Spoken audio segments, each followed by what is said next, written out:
Hello, everyone. Come on in. This is just so exciting. I don't know how y'all feel. I'm just like so excited. Super excited. All right, everyone. Welcome to this special Insights call. We are a group of Latin coaches who are just so excited to share some insights from some of our stories with you, because you know how we do. We love to tell stories. So I'm going to from sort of order of how I see y'all, ask you to introduce yourselves to everyone, and then give us a little bit of story about, your family of origin. So we'll start with Esperanza, you first.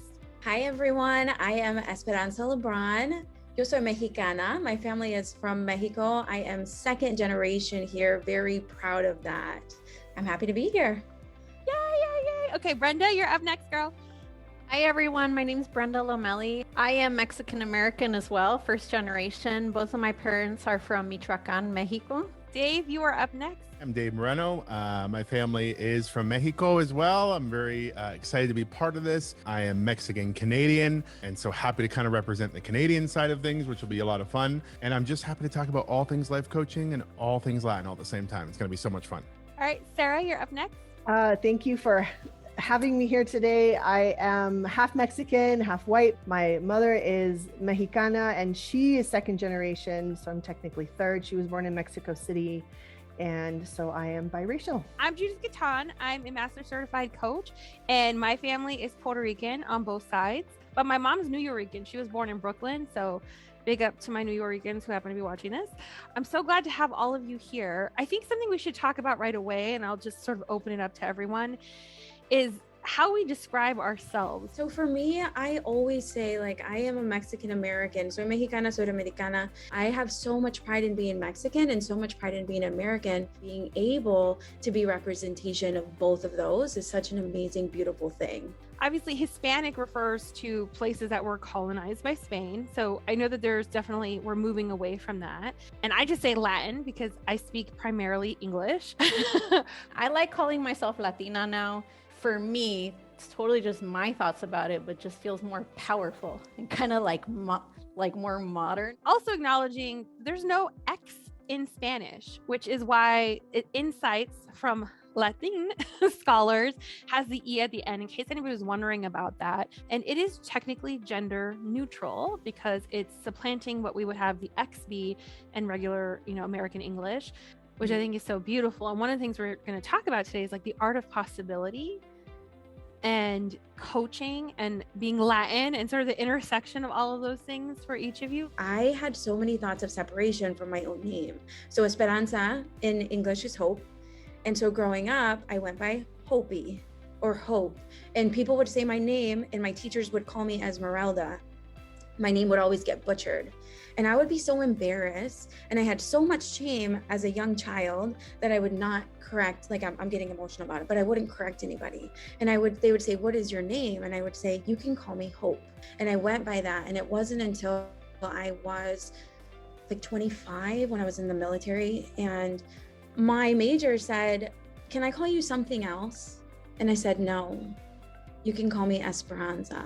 That was the very first time that I took ownership of my name.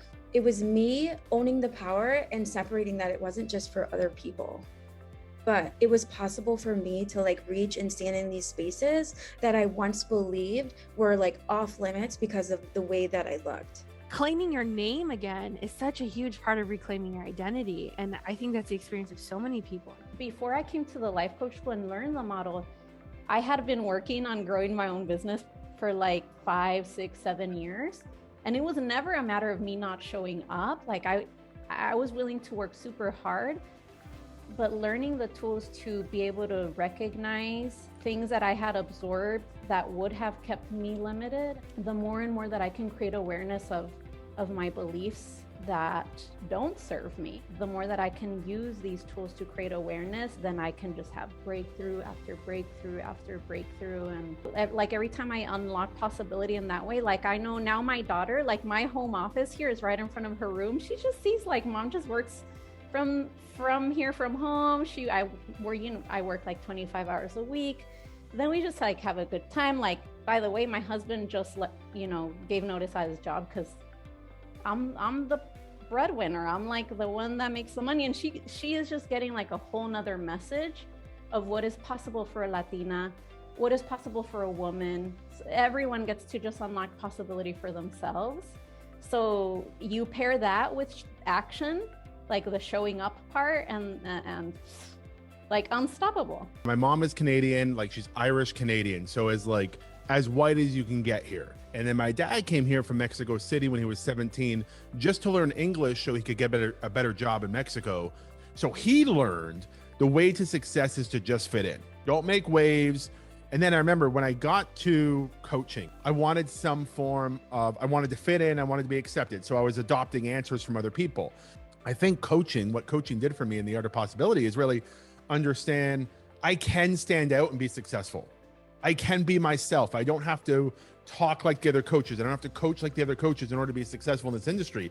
Actually, if I stand out and I'm just myself, I'm way more valuable to this industry than if I conform and act like everybody else. Yes, and so it pushed me to understand that like my biography is not my destiny. Just because it's how my dad found success does not mean it's how I have to find success.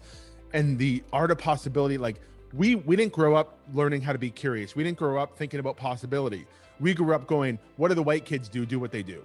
If they're doing well in school, do well in school. Find the smartest kid in class and be his friend so that you can learn from them. Those type of things, because that's what my dad did. He just assimilated to people who were successful here and found his way up. Finding coaching for me was like that moment where I was like, I don't have to be him. I don't have to repeat him.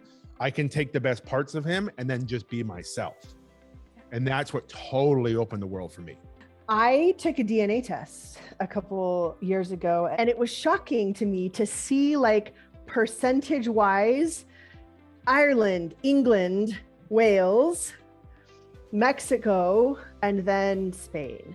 And like to look at my like DNA breakdown on paper and to think of all these years that I've called myself Mexicana, Latina, and that I could have whatever I wanted. I could believe whatever I wanted to believe about myself.